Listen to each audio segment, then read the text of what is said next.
paix de Dieu soit avec vous. La paix de Dieu soit avec vous, chers frères et sœurs. Comme à l'accoutumée, c'est un réel plaisir d'être avec vous cet après-midi, tous les samedis après-midi, pour écouter ce que la Bible nous parle ou la vraie prédication biblique nous apporte. Vraie prédication biblique, autrement la Bible nous parle. Donc, par pasteur Théodore, ici à New York, à New York, aux États-Unis d'Amérique. L'heure est enfin arrivée pour nous de nous réunir ensemble pour parler sur la Bible. Et avant de commencer, je vous prie de partager, de souscrire et de like. Nous avons besoin beaucoup d'amis, membres de la Bible nous parle. Parce que si vous entendez, si vous écoutez la Bible nous parle et vous ne faites pas ce que vous devez faire, c'est-à-dire souscrire, like et partager, vous n'obéissez pas au commandement de notre Seigneur Jésus-Christ. Et lorsqu'il vous dit, allez par tout le monde prêcher la bonne nouvelle, donc si je vous donne la semence et vous ne propagez pas cette semence, c'est-à-dire que vous péchez contre notre Seigneur Jésus-Christ et contre la parole. La parole n'est pas faite pour vous seulement, alors vous devez vous partager. C'est la raison pour laquelle qu'il disait, allez par tout le monde prêcher la bonne nouvelle. Je vous apporte la nouvelle, vous devez la prêcher. Donc, cet après-midi, nous allons étudier, nous allons voir un commandement de la Bible. Tous les commandements de la Bible sont importants.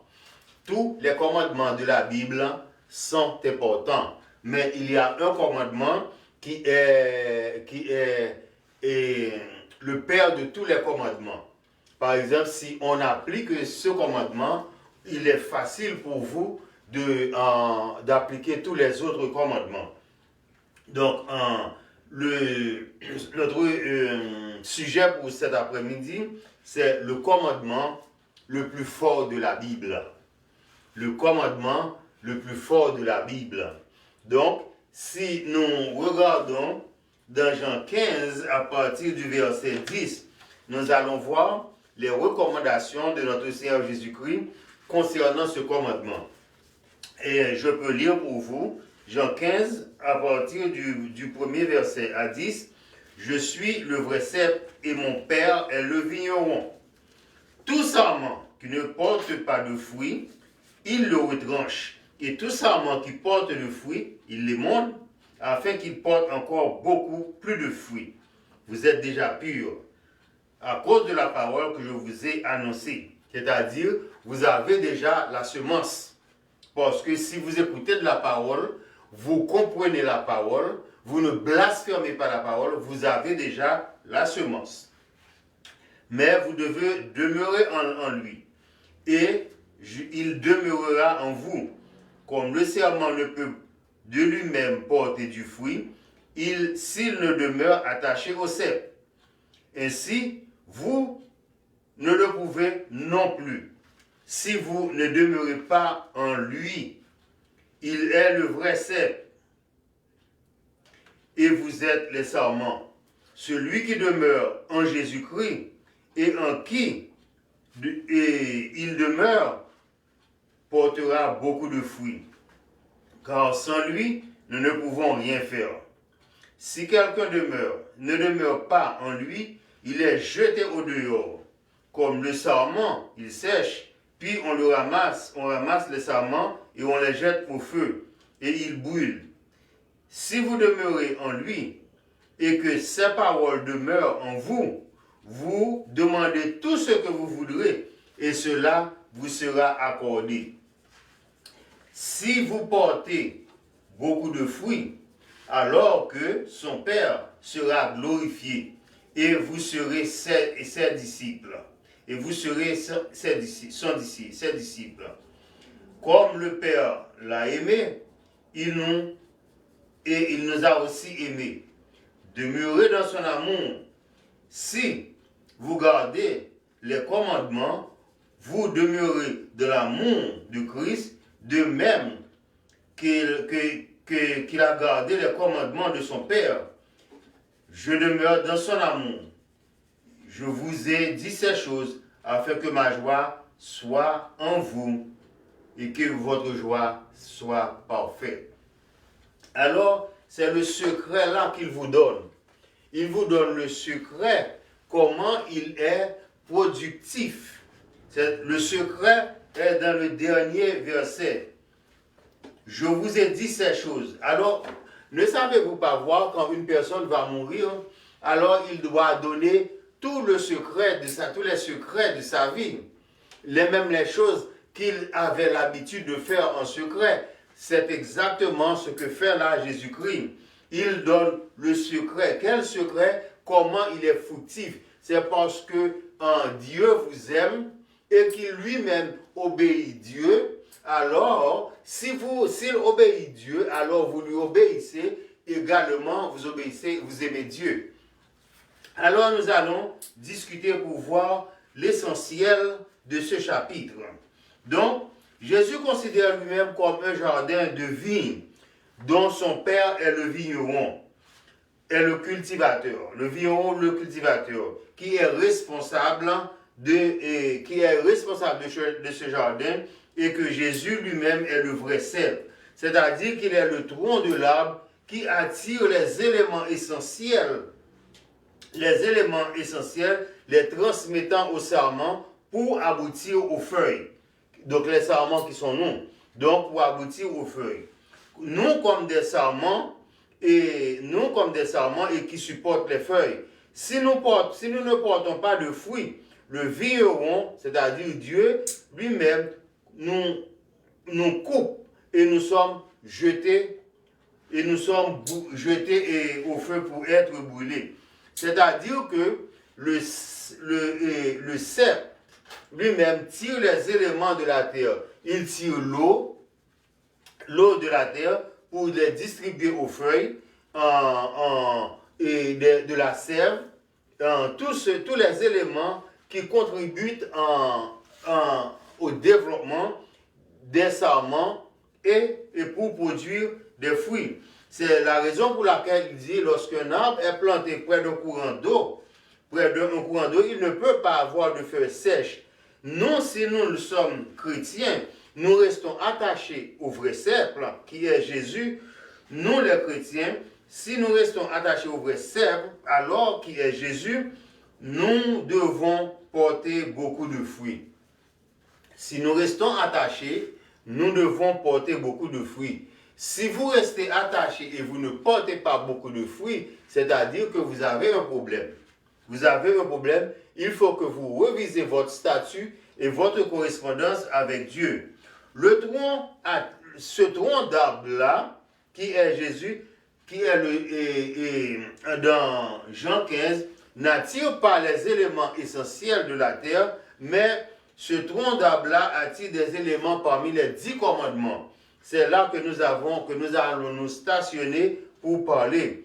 Donc, parmi les 10 commandements que nous pouvons trouver dans Exode 20, il y a un commandement qui est plus important. Si vous avez ce commandement qui est amour, qui est plus important, vous allez couvrir tous les autres commandements. Parce que l'amour couvre une multitude de choses. Donc, l'amour qui est le plus grand, l'amour est le plus grand commandement. Si on aime Dieu de tout son cœur, on n'acceptera point de représentation de Dieu. On n'acceptera point de représentation de Dieu, ni pour aimer, ni pour prosterner. Par exemple, il dit dans Exode 20, nous allons voir, si nous aimons Dieu, qu'est-ce que nous n'allons pas faire. Dans Exode 20, nous allons étudier le verset 3, 4 et 7, qui dit que tu n'auras point d'autre Dieu devant ma face. Comment pouvez-vous dire que vous aimez Dieu et vous allez prendre une autre représentation de Dieu? Parce que Dieu dit qu'il n'accepte aucune représentation, aucune image de Dieu. Il est extrêmement interdit de faire aucune représentation de Dieu. Mais comment peut-on faire une représentation de Dieu? Parce que la Bible même dit, personne n'a jamais vu Dieu. Si personne n'a jamais vu Dieu, comment allez-vous décrire Dieu en image? Donc, au verset 3, il dit, tu n'auras pas d'autre Dieu devant ma face. Et ce n'est pas pour ainsi dire que vous allez avoir une autre image comme Dieu, mais tout ce que il dit là, tu n'auras pas d'autre Dieu devant ma face, mais tout ce que vous mettez avant notre Seigneur Jésus-Christ, que ce soit vous-même, que ce soit vous-même, que ce soit vos intérêts, quel que soit votre argent ou votre vie personnelle, si vous mettez ça avant Dieu, donc c'est ainsi que vous avez d'autres dieux. Il y a des personnes qui adorent elles-mêmes. Donc si vous vous adorez, vous pensez plus important que Dieu, vous dépassez la parole de Dieu. La parole de Dieu n'est pas pour vous, alors vous avez un autre Dieu qui est toi, qui est vous. Alors Dieu dit, tu n'auras pas d'autre Dieu devant ma face. Personne, y compris vous-même, ne doit pas se placer dans une place supérieure à Dieu. Donc, tu ne feras point d'image taillée. Il n'y a pas de comparaison. Il n'y a pas d'acceptation. C'est sine qua non. On ne doit pas avoir aucune image, ni saint, ni image de Dieu, en aucune façon. Donc, si vous aimez Dieu, vous n'allez pas avoir une représentation, même une image de Dieu. Parce que Dieu, personne n'a jamais vu Dieu, on ne peut pas faire son image. Donc, il dit que tu ne prendras point le nom de l'Éternel, ton Dieu, en vain. Même le nom d'un président, vous ne pouvez pas critiquer ça, vous ne pouvez pas prendre ça en vain. Même le nom d'un roi, vous ne pouvez pas prendre ça en vain. Allez voir le nom de Dieu, l'Éternel Tout-Puissant, le Dieu des dieux. Tu ne prendras point le nom de l'Éternel, ton Dieu, en vain. Car l'Éternel ne laissera point impuni celui qui prendra son nom en vain.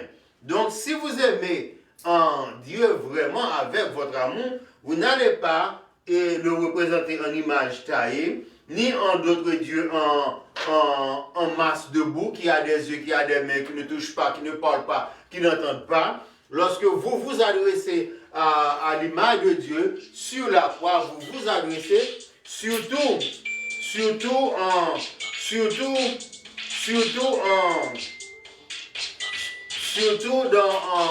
dans les églises catholiques, vous vous adressez à l'image de Dieu, c'est-à-dire que vous vous adressez à une masse de boue qui ne peut pas vous comprendre et qui ne peut pas vous écouter. Donc, il n'y a aucune force dans ça. Toute la force, c'est dans l'être invisible de Dieu que vous ne voyez pas. Que vous ne voyez pas. Donc, l'amour, si on aime Dieu de tout son cœur, on n'acceptera pas de représentation, même si on vous dit que ce saint-là, ce statut-là, doit faire des miracles. C'est pas vrai. C'est pas vrai. Donc, en effet, Dieu appelle amour le plus grand des commandements parce que c'est le commandement aimé qui est à l'origine de tous les commandements. Par exemple, si on a de l'amour, on peut supporter son prochain. Si on a de l'amour, on peut faire n'importe quelle chose. On a de la foi en Dieu si on a de l'amour pour Dieu. D'ailleurs, pour avoir de l'amour pour Dieu, on doit savoir qu'il existe. Donc, si on voit Dieu, on voit l'image de Dieu qui peut être représentée, c'est en vous. Parce que Dieu est amour. Donc, vous devez être professer ce même amour que vous avez pour votre Dieu. Et si vous ne pratiquez pas cet amour envers votre frère, qu'on le veuille ou non, vous n'avez pas l'amour de Dieu et vous n'aimez pas Dieu. Donc, il y a beaucoup d'avantages. qu'on a quand on est attaché au cercle. Donc, puisque la Bible dit, si vous restez attaché, vous pouvez porter beaucoup de fruits. Car c'est ainsi que mon Père sera glorifié si vous êtes mes disciples. Alors, lorsque vous restez attachés à notre Seigneur Jésus-Christ, vous allez porter de fruits. Mais vous allez porter de fruits, c'est lorsque vous vous laissez arroser par la parole de notre Seigneur Jésus-Christ. Parce que dans la parole de la Bible, il y a une eau vraiment intarissable qui va jaillir jusque dans la vie éternelle. Lorsqu'on reste attaché à notre Seigneur Jésus-Christ, alors ce qui arrive là, il y a le Saint-Esprit qui arrive en vous. Lorsque vous lisez la parole de notre Seigneur Jésus-Christ avec amour, donc il y a le Saint-Esprit qui vient et qui vous explique toute la parole et tout ce que vous apprenez. Ça, c'est un grand avantage. Parce que vous vous rappelez bien que l'eunuque pharisien qui lisait la Bible, mais lorsque les disciples demandaient, est-ce que vous comprenez ce que vous lisez? Ils disaient qu'ils ne comprennent comment pourra-t-il comprendre s'il n'y a personne pour l'expliquer? Alors, c'est ce qui arrive là. Si vous avez de l'amour pour Dieu, vous allez avoir un intérêt ardent pour lire la Bible. Et lorsque vous lisez la Bible, normalement, vous vous mettez en contact direct avec Dieu et avec Jésus. Alors, c'est là que votre cœur est ouvert pour l'amour de Dieu. Alors, le Saint-Esprit vient maintenant faire son travail. C'est un travail de transition. Rappelez-vous bien que Jésus-Christ avait dit à ses disciples de ne pas se déplacer de Jérusalem. Alors, il enverra un consolateur. Lorsque vous vous mettez en position pour que le consolateur vous aborde, le consolateur vient et vous explique toutes choses. Donc mais vous devez rester attaché au ciel. Comment pouvons-nous rester attachés au ciel puisque nous ne voyons pas Dieu, nous ne voyons pas Jésus-Christ? Vous voyez Jésus-Christ à travers vos frères. C'est de la même façon, et le disciple avait demandé à Jésus de nous montrer le Père. Jésus-Christ lui avait dit, si vous me voyez, vous voyez le Père. C'est la raison pour laquelle, pour nous, si nous voyons, nous sommes aimables, bons à notre prochain, nous voyons Jésus-Christ aussi. C'est une équation, mes frères. Donc, il y a beaucoup d'avantages lorsqu'on aime Jésus et lorsqu'on reste attaché. Donc, on a une vie joyeuse et une vie pleine d'espérance et de la vie éternelle. Pendant qu'on vit encore sur cette terre, on peut toujours commencer à jouir les bénéfices que nous restons attachés à notre Seigneur Jésus-Christ. Par exemple, nous avons une vie sur cette terre. Nous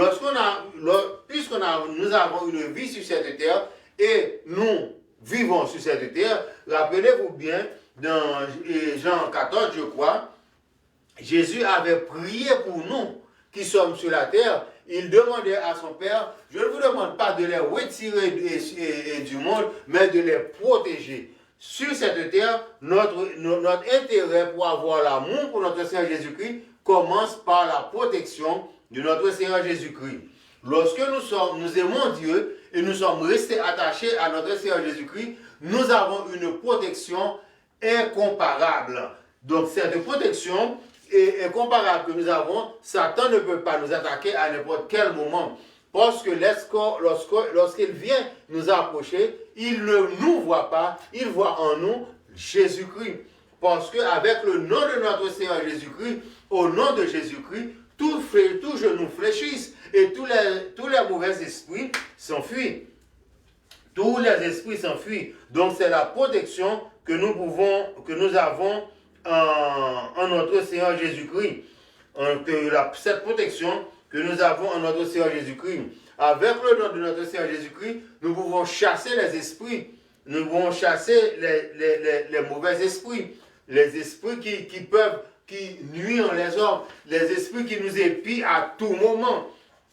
Donc si nous restons attachés à notre Seigneur Jésus-Christ, nous sommes protégés. Nous sommes dans le monde. Si nous n'étions pas protégés par notre Seigneur Jésus-Christ, ne pensez-vous pas combien de choses maléfiques qui pourraient nous arriver. Les choses maléfiques arriveront toujours, mais l'Éternel nous en protège. 10 000 tombent à ton côté et 10 000 à ta droite. De tes yeux seulement tu verras, tu regarderas la rétribution des méchants. Qu'est-ce qui fait cela? Ce n'est pas parce que vous êtes fort, ce n'est pas parce que vous êtes puissant. Non, c'est l'Éternel qui est incarné en vous. Lorsqu'on vous attaque, il prend notre défense. Donc ce sont les intérêts que nous commençons à bénéficier sur cette terre lorsque nous avons la protection et l'amour de notre Seigneur Jésus-Christ et lorsque nous restons attachés au sceptre. Par exemple, nous avons nos parents. Lorsque vous restez attachés au sceptre, ce n'est pas seulement vous qui pouvez jouir et les bénéfices, même vos parents et vos voisins et dans les endroits où vous habitez. Vous êtes dans les endroits où vous habitez, lorsque vous êtes en Jésus-Christ et que vous restez attaché au sceptre, vous êtes comme un phare qu'on peut voir à distance et pour guider les autres aussi. Alors, votre attitude et votre comportement ne pourront pas être toujours les mêmes. Donc, vous devez rester attaché. Et si vous aimez notre Seigneur Jésus-Christ, il est évident que vous avez un amour ardent de faire les choses pour notre Seigneur Jésus-Christ, les choses qui vont lui plaire. Donc, c'est-à-dire que vous avez tous les avantages pour rester attaché à notre Seigneur Jésus-Christ. Donc, lorsque vous restez attaché à notre Seigneur Jésus-Christ, vous ne travaillez pas en vain. Vous avez les bénéfices sur cette terre et en conclusion, vous avez la vie éternelle. Rappelez-vous bien, dans Matthieu 19, si vous avez votre Bible en main, vous pouvez chercher ça avec moi. Dans Matthieu 19, à partir du verset 27, Matthieu 19, à partir du verset 27, c'était Pierre. Pierre était l'un des disciples de Jésus et qui était aux environs de Jésus lorsque Jésus-Christ donnait des préceptes. Pierre se tenant debout et prenant la parole, il dit, « Nous avons tout quitté et nous t'avons suivi, mais qu'en sera-t-il pour nous? » Oui, mais c'est vrai. Si vous travaillez pour notre Seigneur Jésus-Christ, et il dit que vos efforts ne sont pas en vain, alors il faut qu'on ait une garantie. Je suis entièrement d'accord avec Pierre.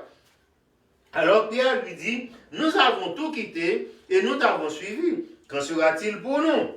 Jésus leur répondit, je vous le dis en vérité. Quand le Fils de l'homme, au retour de toutes ces choses, sera assis sur le trône de sa gloire, vous qui m'avez suivi, vous serez de même assis sur 12 trônes, et vous jugerez les 12 tribus d'Israël. Et quiconque j'ai donné un message pareil sur quiconque, vous pouvez placer, je me rappelle que j'ai dit que vous pouvez écrire votre nom dans la Bible aussi, c'est la place laissée pour vous et moi, pour écrire nos noms dans la Bible. Et quiconque, je peux dire, et moi qui aurais quitté, et vous qui aurez quitté, et lui qui a quitté, à cause de le nom de notre Seigneur Jésus-Christ, ses frères ou ses sœurs, ou son père, ou sa mère, ou sa femme, ou ses enfants, ou des terres, des maisons, recevra le centuple en héritage la vie éternelle. Alors je dois vous ouvrir un alinéa par ici. Il dit que quiconque aura quitté à cause de mon nom ses frères ou ses sœurs ou son père ou sa femme ou ses enfants, femme, maison, alors Dieu ne donne pas des suggestions pour être divorcé. Parce qu'il dit si on quitte sa femme à cause de son nom, donc il ne conseille pas de divorcer à cause de son nom. Alors il dit que voici le point fondamental de ce sujet, S'il y a frère ou sœur ou des descendants de la famille, et même la femme, et même votre femme, si votre femme vous empêche d'adorer Dieu, alors il demande de séparer, c'est pas quitter la femme, ou vous pouvez continuer à vivre avec votre femme et prendre votre direction pour adorer Dieu. Parce que vous pouvez dire à la femme, si vous ne voulez pas adorer Dieu, moi, je vais adorer Dieu. Il est vrai que le chef de la maison, comme avait dit que qui avait dit que moi et ma femme, moi et ma maison, nous servirons l'Éternel. Mais Dieu ne conseille pas le divorce. Vous pouvez habiter avec votre femme, mais si elle ne veut pas adorer Dieu, vous-même, vous n'allez pas abandonner Dieu pour lui. Si vous abandonnez Dieu pour lui, c'est dire que votre femme a plus d'importance pour vous que Dieu. Mais donc, c'est là l'idée. Je ne voulais faire un alinéa pour que vous compreniez ce verset très bien. Donc il dit qu'en sera-t-il pour vous? Donc, ce qu'il sera pour vous, c'est l'héritage de la vie éternelle. Rappelez-vous bien, l'héritage de la vie éternelle, ce n'est pas seulement pour les disciples. L'héritage de la vie éternelle est disponible même à nous jusqu'à présent. Parce que lorsqu'il avait dit, allez par tout le monde, prêcher la bonne nouvelle, celui qui croit en mon nom sera baptisé et sera sauvé. Donc alors, il dit, faites de toutes les nations mes disciples. Alors, jusqu'à présent, il y a des applications ouvertes pour devenir disciples de notre Seigneur Jésus-Christ. Et rappelez-vous bien, même les disciples qui avaient accepté Jésus, et vous-même qui va accepter, vous-même qui allez accepter Jésus dans la prochaine heure, vous allez avoir la même récompense que les autres qui ont accepté Jésus quand que Jésus était sur la terre. Donc c'est la raison pour laquelle il promet la vie éternelle à tous ceux qui viennent. Rappelez-vous bien que les ouvriers à différentes heures, le maître de la moisson était allé pour attirer des travailleurs à la première jusqu'à la dernière heure. Il leur avait donné un denariai. Donc c'est la même façon que, même si que Dieu, par son amour, ne va pas vous donner plus de préférence que les autres, parce qu'il a un amour équitable. C'est le Dieu d'amour, il a un amour équitable, sauf vous allez avoir la même récompense que celui qui avait accepté Jésus-Christ depuis 1951. Donc voilà. Donc Dieu est, donc son amour est si grand, son amour est si grand et qu'il peut le propager ça et jusqu'à son retour. Donc vous devez accepter, c'est le plus grand des commandements de la Bible. Et lorsque vous aimez Dieu, vous allez non seulement aimer Dieu, vous allez aimer votre prochain, vous allez aimer vos amis, et même ceux qui vous haïssent, vous allez les aimer aussi. Parce qu'il n'y a pas de plus grand commandement, il n'y a pas de commandement plus grand, il n'y a pas de commandement qui est plus fort que l'amour. L'amour couvre une multitude de choses. Même si la personne vous avait fait beaucoup de mal, alors lorsque vous avez l'amour couvre tout ça. Donc, c'est combien de mauvaises choses nous avons fait, combien de péchés que nous avons péchés contre notre Seigneur Jésus-Christ, et jusqu'à présent, il nous aime. C'est parce que son amour est immesurable. Il s'étend depuis le commencement jusqu'à présent. Donc, si on a de l'amour pour notre Dieu, il dit que nous pouvons faire des choses plus grandes encore que lui. Donc, et si on a de l'amour pour lui, lorsque Satan nous attaque, il voit l'amour de notre Seigneur Jésus-Christ flasher dans lui, et il s'enfuit. Donc nous aussi, si nous avons beaucoup de l'amour de notre Seigneur Jésus-Christ, nous pouvons commander Satan avec toute sa puissance, mais on doit rester attaché. Il dit, si nous restons attachés au serpent, et lui, et le serpent est resté attaché au serment, nous pouvons faire beaucoup de choses. Et sans lui, nous ne pouvons rien faire. Donc, lorsque nous restons attachés, nous pouvons même chasser les démons de la même façon que Jésus commandait les démons. Mais on doit rester attaché à Christ. Si on est détaché de Christ, démons, Satan, même les hommes peuvent nous faire n'importe quoi. Mais lorsque nous restons attachés à notre Seigneur Jésus-Christ, lorsque nous devons passer pour aperçus, nous sommes passés pour inaperçus, mais lorsque nous devons rester inaperçus, nous sommes passés par inaperçus. Satan ne nous voit pas, nos ennemis ne nous voient pas, et nous sommes consacrés à notre Seigneur Jésus-Christ parce que les yeux de notre Seigneur Jésus-Christ sont fixés sur nous en tout le temps. Il ne dort pas, il ne sommeille pas, il veille sur nous 24 heures sur 24. Donc, rappelez-vous bien que dans Marc 1, verset 27, il dit, de même que les esprits impurs obéissent à Jésus, c'est de la même façon, si nous restons attachés à Jésus, même les esprits impurs vont nous obéir aussi.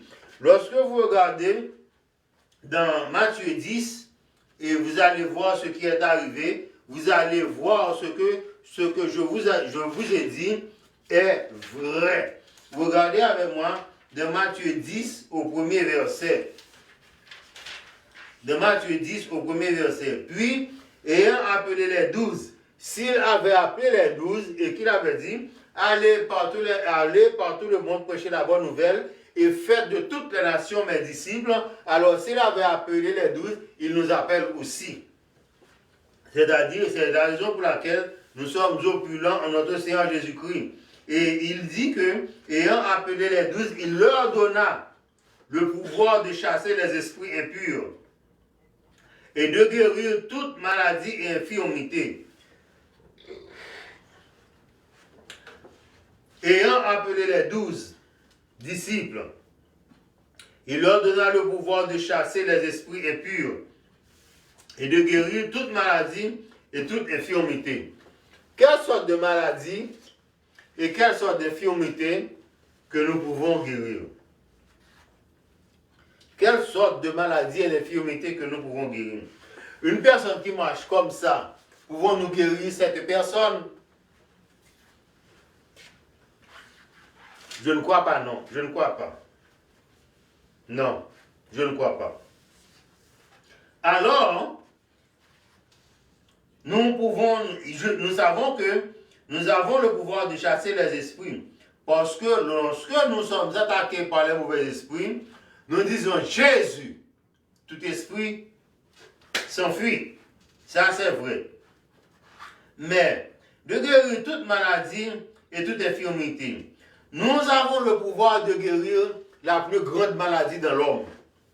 Cette maladie que nous avons le pouvoir de guérir, même les scientistes, même les spécialistes, les docteurs spéciaux ne peuvent pas le guérir. Nous avons le pouvoir d'introduire la foi, F-O-I, dans une personne qui n'en a pas. Nous avons le pouvoir de sauver une personne, de sauver l'âme d'une personne. Le docteur peut sauver le corps physique d'une personne.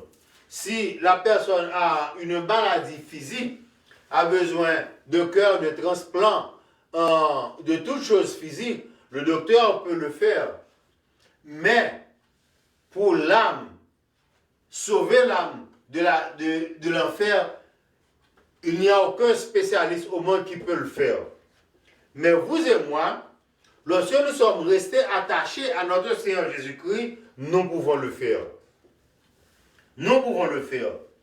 Nous pouvons arroser la personne avec l'eau de la parole de notre Seigneur Jésus-Christ.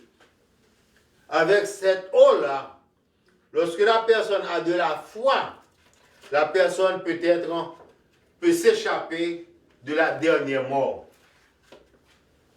Donc, c'est la raison pour laquelle il dit qu'il appelait les 12, il leur donna le pouvoir de chasser les esprits impurs et de guérir toutes les maladies. Mais pourquoi? C'est parce que Jésus savait bien qu'il allait laisser le monde.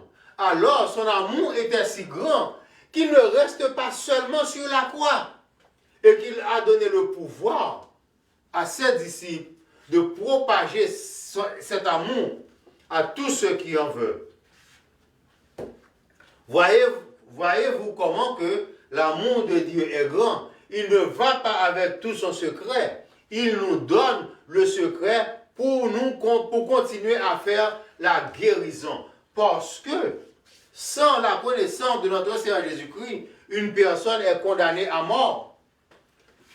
Cette personne-là va subir la seconde mort. C'est la seconde mort qui est la vraie disparition, l'annihilation de la personne sur cette terre. Aucun docteur ne peut en faire cela. Aucun docteur ne peut aider une personne à vivre éternellement. Mais vous et moi, nous pouvons le faire. Mais il faut que nous restons attachés à notre Seigneur Jésus-Christ. Il faut que nous ayons foi à la parole. Si nous avons foi à la parole, nous préparons notre futur nous-mêmes et nous pouvons aider d'autres à préparer leur futur aussi. Donc c'est là que nous pouvons guérir toutes les maladies. Parce que le péché en l'homme, c'est une maladie endémique. Le péché se propage de génération en génération. Nous sommes venus d'une génération pécheresse qui est Adam et Ève. Adam et Ève ont péché, alors leur péché est répandu jusqu'à nous. De la troisième et la quatrième et même la combien de générations? N'était-ce pas l'amour de notre Seigneur Jésus-Christ? Un homme peut dévorer un autre homme en vie. Donc, le péché est une germe c'est une germe en nous. Donc, nous pouvons, vous et moi, nous pouvons aider notre prochain à guérir de cette maladie ou à améliorer ou à se purifier, à se sanctifier régulièrement en notre Seigneur Jésus-Christ, en lui parlant et en lui disant, si vous confessez vos péchés seulement à Dieu, pas aux hommes, pas dans une confession, si vous confessez seulement vos péchés à Dieu, il est fidèle et juste que vous trouvez le pardon. Alors c'est là que nous faisons une opération spirituelle. Donc, et la Bible parle, si on reste attaché à notre Seigneur Jésus-Christ, il donne aussi quelques préceptes que si nous sommes désattachés, nous sommes coupés et jetés, donc séchés et brûlés. Vous n'allez pas être brûlés à présent, parce que lorsqu'on lit sur cette terre, notre âme, si on est chrétien, va au ciel. Et si on n'est pas chrétien, il va en servitude, le royaume de Dieu. Alors, au jour de la destruction, cette âme est détruite. Alors, c'est là qu'il parle que notre âme, que nous allons être brûlés. C'est là qu'il parle que nous allons être brûlés si nous ne restons pas attachés à notre Seigneur Jésus-Christ. Donc, vous pouvez fonctionner aussi si vous n'êtes pas attaché. Je vous le dis. Vous pouvez continuer à fonctionner si vous n'êtes pas en Christ. Je vous donne quelques exemples. Vous devez savoir quand vous êtes détaché à Christ, vous êtes découragé. Vous êtes découragé. On n'a pas envie de faire les choses de Dieu. Ah, l'église pour moi n'a pas de sens. Il est vrai que certaines églises découragent les fidèles, mais vous allez voir le découragement de ces églises-là et vous allez sentir le découragement en vous. Si vous voyez des églises qui sont découragées, que l'Éternel Dieu peut rejeter, peuvent vomir, comme dans Apocalypse, à n'importe quel moment, vous pouvez voir ça, mais vous allez sentir ça en vous-même si vous-même vous êtes découragé. Alors, si vous êtes découragé, même si cette église ne vous encourage plus, vous êtes découragé en vous-même, vous n'allez pas avoir le désir d'aller dans une autre église. Vous n'allez pas avoir le désir de continuer à perfectionner votre foi. Vous allez sentir ça en vous-même lorsque vous êtes détaché de notre Seigneur Jésus-Christ. Vous allez sentir que vous êtes abandonné. Lorsqu'on se sent abandonné, c'est le détachement de notre Seigneur Jésus-Christ, c'est l'amour pour notre Seigneur Jésus-Christ qui est vraiment affaibli. Vous allez sentir ça. Alors, on accorde toujours la prédominance aux choses matérielles. C'est-à-dire que vous n'en intéressez pas à lire la Bible, à aller à l'église, parce que vous n'avez pas suffisamment de temps. Vous avez trop de choses à régler. Vous avez trop de choses à faire. Vous donnez plus de temps aux choses matérielles. On n'évangélise pas encore, mais si vous avez l'habitude d'évangéliser, alors vous régressez. Vous n'évangélisez pas encore. Et si vous n'aviez pas l'habitude de le faire, vous ne pensez pas à ça du tout. On ne lit même pas les Écritures. On ne commente pas. On ne discute pas la Bible. Donc, alors, on devient aride.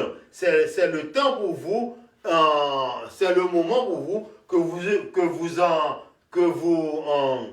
devez savoir que vous êtes complètement déconnecté et vous pouvez être coupé et jeté au feu. Ce sarment est sèche. Il n'est pas émondé, comme dit la Bible. La Bible dit tout serment qui ne porte pas de fruits, son père coupe ce serment. Alors, lorsque vous ne portez pas de fruits, les fruits de l'esprit, lorsque vous ne portez pas ces fruits, alors l'Éternel Dieu voit que ce serment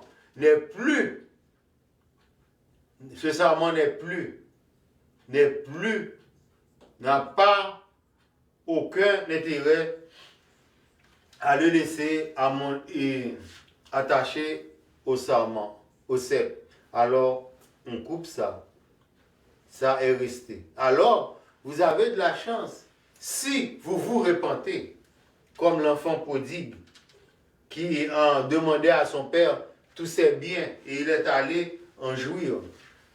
Il y a de la chance pour vous, parce que Dieu vous guette toujours et vous demande comment pouvez-vous refuser ou abandonner ou laisser un si grand salut. Dans Jean 15, à partir du verset 5, dans Jean 15, à partir du verset 5, Jésus dit une chose là, qu'il est le vrai cep et vous êtes le sarment. Celui qui demeure en moi et en qui je demeure en beaucoup de fruits, et sans moi, vous ne pouvez rien faire. Il dit sans moi que vous ne pouvez rien faire. Mais il y a des hommes qui prennent chance à faire des choses sans Dieu, sans Jésus. Mais ce sont des personnes qui ne connaissent pas et qui ne donnent pas d'importance à l'amour du Christ. Sans moi, vous ne pouvez rien faire.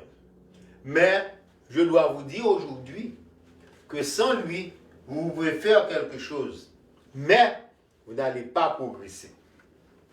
Alors, si vous n'allez pas progresser, pourquoi prendre chance de faire des choses sans lui?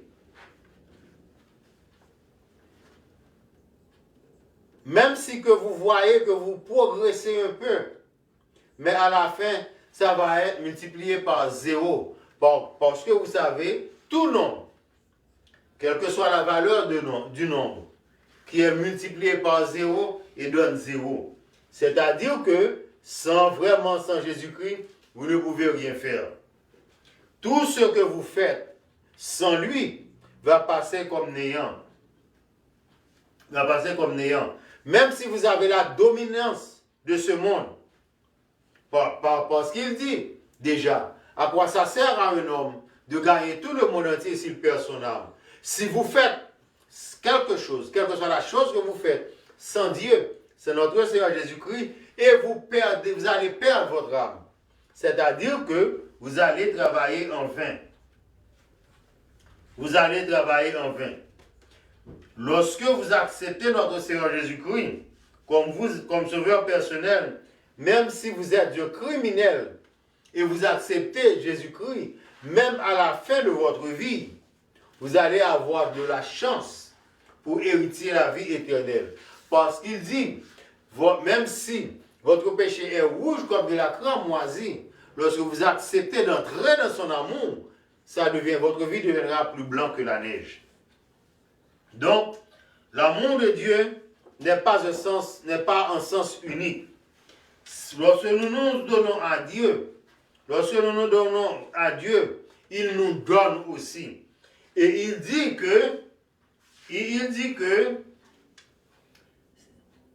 si vous demeurez dans son amour et si vous gardez son amour, demandez n'importe quelle chose et il vous sera accordé.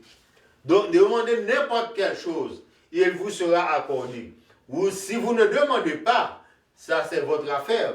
Mais il dit demandez n'importe quelle chose, il vous sera accordé. Mais je vous conseille de demander la vie éternelle. Parce que si vous avez la vie éternelle, toutes les choses vous seront accordées par-dessus. Parce que pour avoir cette vie éternelle, il faut que vous mangez, il faut que vous buvez, il faut que vous vivez sur cette terre. Alors il faut que vous, n'importe quoi que vous faites sur cette terre, alors vous allez être protégé dans votre vie sur cette terre. La nourriture viendra parce qu'il sait que l'homme ne vit pas de pain seulement, mais de toute parole qui sort de la bouche de Dieu. Et même si nous ne vivons pas seulement de pain et de toute parole qui sort de la bouche de Dieu, de même que nous ne vivons pas seulement de la parole, nous vivons du pain aussi pour nous nourrir. Alors il sait déjà que tout ce que nous avons besoin.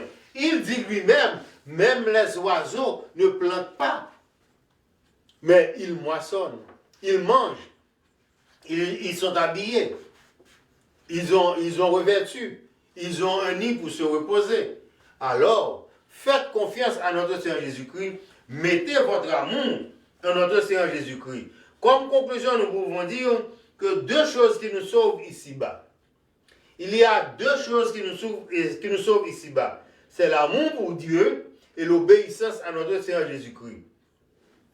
De Dieu, dans son amour, nous a tant aimé le monde et qu'il a donné son Fils unique pour mourir sur la croix pour le péché du monde. Alors, Jésus-Christ avait obéi à son Père par l'amour. Mais nous-mêmes, nous devons aimer Dieu et obéir à notre Seigneur Jésus-Christ. Donc, c'est deux choses qui nous sauvent sur cette terre. C'est l'amour, notre amour pour Dieu et notre obéissance à Dieu, à Jésus. Donc, si nous n'avons pas ces deux choses-là, nous ne sommes pas connectés au ciel. Nous ne sommes pas connectés au ciel. Nous sommes des sarments desséchés. Parce que nous allons voir que nous commençons à régresser et parce que nous n'avons pas l'amour de Christ, nous n'obéissons pas à notre Seigneur Jésus-Christ, nous sommes abandonnés. Nous n'avons pas l'amour de notre Seigneur Jésus-Christ si nous sommes sur cette voie. Il dit que si vous restez attachés, vous allez porter beaucoup de fruits. Beaucoup de fruits. Alors c'est à vous-même pour savoir si vous et moi, nous portons de fruits. Et si nous portons de fruits, nous allons le voir. Nous allons voir le fruit que nous portons. Donc ça c'est le fruit. Il parle dans Éphésiens et de fruits. Alors ce fruit-là englobe tous les autres fruits. L'amour, l'espérance, la charité, l'obéissance, les 10 commandements, tout cela est inclus dans le fruit de l'esprit. Frères et sœurs, c'était pour moi une bonne occasion et très content d'être avec vous pour participer, pour apprendre, pour voir le plus fort commandement de la Bible. Avec ce commandement-là, nous pouvons avoir tous les autres commandements. et toutes les bonnes choses de la Bible si nous avons ce commandement-là. Nous allons aimer notre prochain. Si nous aimons notre prochain, nous aimons Dieu. Nous aimons Jésus. Et si nous obéissons à Dieu, nous sommes tout près du royaume du Christ. Je vous remercie d'avoir été avec nous. Ça, c'était un cadeau qui était présenté à la vraie prédication biblique pour le bon travail qu'il faisait et à travers le monde. Je garde ça. Je ne veux même pas utiliser ça parce que ça a beaucoup d'illustrations de la Bible et des choses. Daniel de la force au lion. Daniel qui est dans la force au lion. Je remercie cette personne pour avoir présenté à la vraie prédication biblique et cette Bible. Je l'aime beaucoup. Donc, frères et sœurs, merci d'avoir été avec nous. Alors, c'est à vous-même d'étudier au plus grand commandement, de connaître en vous-même si ce commandement est en vous. Donc, je vous remercie d'avoir été avec nous et à une prochaine occasion. Et je vous demande aussi de ne pas attendre la communication, l'envoi du message pour contacter la vraie prédication publique. Parce que la vraie prédication publique est toujours sur la ligne. Vous pouvez entendre ça à n'importe quelle heure. Nous avons plus de 50 messages depuis notre commencement. Nous avons plus que 50 messages. Alors vous pouvez continuer à rafraîchir. C'est une façon pour vous d'étudier la Bible, de vous-même prêcher à travers la vraie prédication biblique. Donc, je vous conseille de toujours réviser ça. Il y a beaucoup d'informations là-dedans et la Bible est pure dans la vraie prédication biblique. Que Dieu vous bénisse, que Dieu vous protège et que Dieu vous garde. Mais je vous demande aussi de souscrire, de partager et d'aimer. Donc, à la prochaine, que Dieu vous bénisse. Bonne semaine.